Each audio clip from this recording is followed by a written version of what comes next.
Welcome to the Midnight Writers Podcast, helping authors become better writers.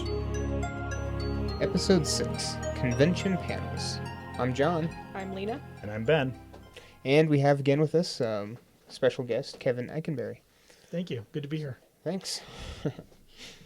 So, you said your other book's coming out. What's your second book you have there? I haven't read that one yet. Runs in the Family. Actually, the difference between the two books was about 1 week. So Sleeper Protocol came out in early January. Runs in the Family came out about a week later. Different publisher. Wow. It's been a heck of a ride so far this year, which is a lot of fun. That's awesome. And you said you're getting audio for that one, right? Yeah, it's actually the audio will be out sometime, I think, by the end of the summer. Selected a producer. Really liked the way she reads the main character, Marin. And nice. So I'm really looking forward to hearing it. Me too. I'm waiting until that one comes out in audiobook before I get it. So no worries. Alrighty. So last week we talked about conventions and why you should go. And one of the big things is panels. You learn a lot of information on panels. I guess what panels are the most useful that you guys find? I think it's going to depend on where you're at. You know, as a writer, again, like I said in the last episode, you've got the program schedule ahead of time, and you can really go in and kind of figure out what's going to be the right fit for you based off what you're needing at that particular time. And then again, sometimes what you need comes from a panel and a genre or a subject matter that you are not a fan of or typically don't partake in. And you can get something really big out of that as well. So I think for panels, it really depends on where you're at as a writer and what you need at that particular time. And nobody knows that better than you. Cool. Yeah, I found all kinds of different things all kinds of different panels are helpful, from how to do different things with writing, just talking about writing itself, publishing. What were some of the ones we went to this weekend or a couple weeks ago at Galaxy Fest? I don't know. I was only on the panel that I was on. Yeah. And we went to one on story creation. And, like a Diamond Dozen it was called, which Timothy Zahn does the same thing when he comes to Starfest.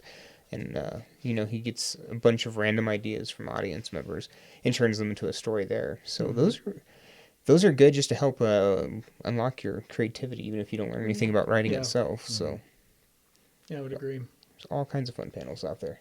Yeah, I think it's good to, again, go for what you're at, but also, go for something maybe you're not quite ready for, or do something completely different, because you never know what you're going to learn. I went to like a horror panel or something, and it just like you get neat ideas, or it's just, oh, well, this actually sounds interesting. Maybe I'll look into this, and you may discover something you had no idea that you would find interesting. So yeah. Several years ago, I went to a panel on Mars exploration at Mile High Con, and there was an argument that developed between one of the panelists and one of the audience members. Well, the panelist was, giving his thing, and that the audience member was saying no. And listening to the audience member, I thought, I've heard that guy speak before. And I kind of did one of these and looked around, and sure enough, it was Dr. Robert Zubrin who wrote The Case for Mars. And so you never know who's going to be in the audience at a panel either, and that can also give a great experience. Yeah, I think for me, a lot of it is, so most of the panels I went to were at Cosine back in January.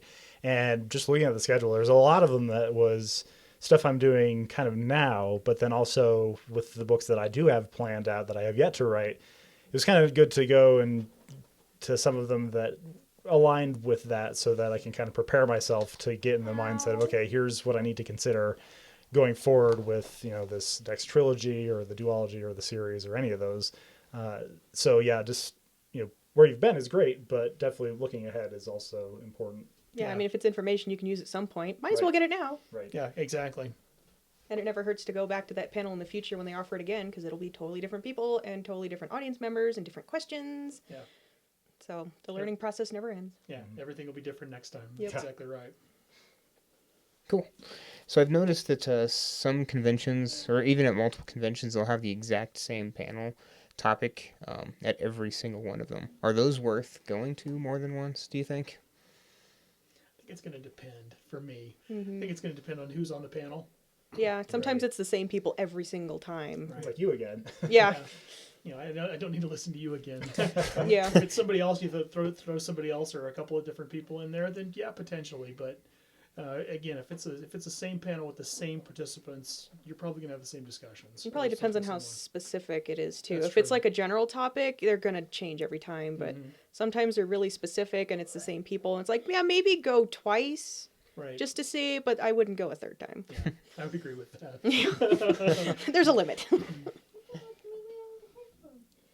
Yeah, and I mean, to be honest, again, I've only been to 2, so I haven't been to panels that are the same before, but I could definitely see you get some different perspectives from some different people. So up to a certain point, you're going to be hearing some different things. And if you keep going to the same panel over and over again, eventually you're going to start hearing repeats. You're going to start hearing the same kind of thing that you've been hearing time and again. So you're like, okay, maybe I don't need to go to this one next time because I've heard all that it really has to offer on that topic. Cool. Alrighty. So one important thing to do on panels is take notes, and I keep forgetting to bring paper and pen to several. How many? I have a notebook dedicated to conventions for this purpose. Yeah. The problem is having a pen that works. Well, just go Fountain to, pens. I mean, most of them are hotels. Just go pick up one of the hotels. Yeah, those are a little sketchy sometimes, though. Yeah. They don't. They're Well, not. it's a pen. I They're would not the expect best it to be pens. sketchy. No, you want pencils to be Oh, sketchy. that's true. That's true. So what are some of the best panels you guys have been on? I think for me, it was at Cosine, and it was reading the slush pile. For me, I found a lot of my stories, because I'm writing them through NaNoWriMo, I'm really weak at the beginning, so my start just is crap. And so with that panel, they read through a bunch of submissions and kind of each of them raised their hand when they were done with the story. They're like, I don't want to read it anymore. It's stupid. I'm done. I've rejected this as an editor or as someone who accepts stories for anthologies. And I thought that was really useful because then I could see, okay, these are the things that I need to prevent in my own writing, even if I am just, starting out November 1st and kind of slowly working up my craft again. But it definitely was useful to hear, okay, these are the pitfalls. These are usually the ways that they manifest. And time and again, you'll keep hearing people, okay, they're front loading with exposition, or it's not interesting, or they don't get to anything at all. And it's those little things that you really have to read, like 20 stories. I think they read like 20 stories, a couple pages each, to really kind of see, okay, here's a trend of here's what works and here's what doesn't. So that was the best panel that I've been to so far. Sounds like a lot of fun. Yeah, it was good. It was good. A lot of interesting ideas that people have out there, but some of them just need some work on their execution.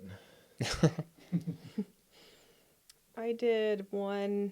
It was at the last Mile High Con, and it was about foreshadowing. And I cannot remember who ran the panel, but she was really, really good. And sometimes panels will just give you a couple examples, but they don't explain very well. They're just like, oh, well, example of foreshadowing is this thing in Star Wars. I'm like, really? That's your example? All right. But she had several examples from different things, but she also explained it really well. And I came out of that going, I love foreshadowing so much. I understand it so much better. I just like understanding the nuances of it and everything. And that was an amazing panel. And I have to say, if Timothy Zahn is ever doing a panel in your area, go. Because it's fun and it's Timothy Zahn, but it's just the creativity that comes out of his head. It's contagious. I love it. You just come out of that with so many ideas, and you can give him like 3 things and he'll come up with a story idea. And Yeah, I found that panel really interesting because it shows me when creating my own ideas how to mix different, sometimes unrelated things, and that you need more than one idea to make a really good story. yeah. And so that's kind of something that I learned from that panel. So my story is the best panel presentation I've seen was just a one-man show, and it was Lou Anders, who was the editorial director of Pyre Books, and now he's writing middle grade fantasy. But Lou does a presentation called Script Tips, and it's all about the Hollywood formula, which is a form of plot structure. And I had heard him talk about Hollywood formula before at a Pikes Peak Writers Conference, and then I had the opportunity to actually see his Script Tips presentation. And we're going through this presentation, and it was just about the time that I had done the first rough draft of Sleeper Protocol. It was called Walkabout back then, but that's a whole other story. And I'm sitting there, and Lou is talking about the actions of your antagonist will kill your book if he's not doing enough, and it will happen in Act 2. And as he was going through the presentation, he looked at me and he said that. And it was this light bulb that went on in my head of, I have the wrong antagonist. And so about a month later at Mile High Con, I was riding in a car with some friends that had foot surgery, and I changed the antagonist in the car, and I said, hey, what do you guys think if I make, no spoilers, if I make so-and-so the antagonist? And they about wrecked the car. Like, oh, yeah, that's it. So as far as one that's had the most impact on me, yeah, it was definitely that one, because it was a very clear precise moment where I can think, yeah, that book completely changed. Yeah, definitely a moment where something clicks for whatever you're working on. And I think, like you said earlier, I can't count the number of panels that I have been to where I have taken notes out of not just what they've been saying, but also a particular story idea that will just pop into your head, and you write it down real quick, and it may be something you don't revisit for years, but it's still there. And because you have the framework and your notes from that particular presentation, you can tie the two together, and the idea is still fresh in your mind, which is really cool. I also take notes just so that people who weren't able to attend the panel, who are either running the table or at another panel, could glean from it as well. Which is nice, and we appreciate it. And we need to learn how to do that better. Sorry, Ben. I'll get you guys a stenographer thing.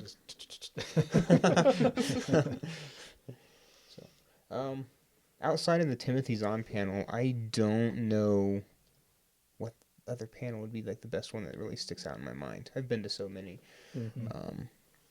So, sorry. Yeah, and sometimes it's not even like the straight up writing ones that tell you how to write. Sometimes they're just other ones that, like maybe talking about is there life on Mars. It's not about writing, but they're just interesting and fun, and you come away with new ideas and enjoy it. I was actually on a panel at Mile High Con this last year on the future of technology, and I think we probably as a group could have talked for 4 hours because we got on such a roll about different things that we saw would be coming in the next 15 to 20 years. It was really a great panel, and it was one of those where when it ended, the audience was like, oh. Yeah, see? And then you can go to that panel, and then you go home and write your science fiction book. Precisely. I think my favorite panels haven't really been the ones that teach about writing, but the ones that have some author that I know a lot, and listening to them just tell their story, how they got into writing, funny, weird things that I haven't heard before. Jim Butcher was at Cosign, and just his panels were amazing. They were all great. So, I don't know. Hope one day to somehow to glean ideas and off of him. So. Don't we all? That's why I went to the panel, what makes them the masters? So what does make them the masters? Pretty much making a huge addition to whatever genre they're working in. So, not necessarily going with the tropes that are already there, but essentially developing their own ideas and putting them forward in a creative and unique way. That really was kind of what makes them masters, because then it could be timeless. It's a lot of times it's the everyman story. It's the story that people can relate to. So notes online now at the Midnight Writers forums. We do have some of those notes up there, so those are cool. So, final question: when you're on a panel, if you've been selected to help lead one, how do you choose what topic you want to write about? Having been a moderator before, you get the schedule from the convention staff, and they tell you, okay, this is you're going to be talking about. I had one at Cosign on Leonard Nimoy, the life of Leonard Nimoy. Okay, so how am I going to construct what that panel is? So the first thing that I tried to come up with were questions that I would want to ask. What's your favorite memory? What do you take most about his impact on science fiction? Those types of things, and then you can kind of plot those out and figure out the questions that you want to start with, and then you need to be paying attention to what everybody on the panel is saying, because someone's going to say something that will spark you to give another question. It's always good to have a couple that you can develop in that sense, but once you're up on the panel, anything can go. And it's nice to have a plan and figure out, okay, this is what I want to talk about, but you've got to be flexible enough that if your panel is going a particular bent, you got to follow that, especially depending. I mean, Especially if the audience is appreciating the way that the panel's going. if the right? audience is appreciating it, yeah, and you've got someone that's a subject matter expert on a particular subgenre or something, you gotta kind of follow along. So, but yeah, have a plan if you're asked to moderate. Absolutely have a plan. I think for me, it was a little different. So when we did our mini convention in November for NaNoWriMo, each of us had a panel that we moderated, and I did how to write a sequel, I think, or something sequel related. And I picked that one mainly because I had done enough of writing sequels that I really wanted to kind of help impart that information with people who hadn't quite yet. But then the other people on the panel, obviously, those authors also have their own things that they've learned that they would want to impart as knowledge. So it definitely comes from a previous experience that kind of helps mold, okay, here's what I want this panel topic to be. Because then you're obviously an expert on it, or at least you're not just completely out in the middle of a field just kind of guessing.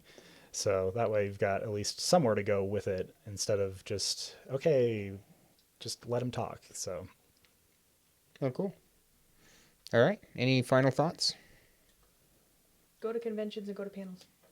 And take notes. And if you're on a panel, have a plan and tell stories. That's another opportunity for you to engage with potential readers. And if you can tell a story about something that's happened with you or in your experience, then chances are you're probably going to reach somebody on that panel.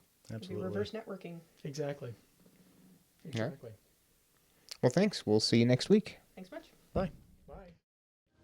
Thank you for listening to the Midnight Writers Podcast. If you've enjoyed this content, sign up for our newsletter on our website, midnightwriterssociety.com, where you'll get a lot more great information. See you next Wednesday.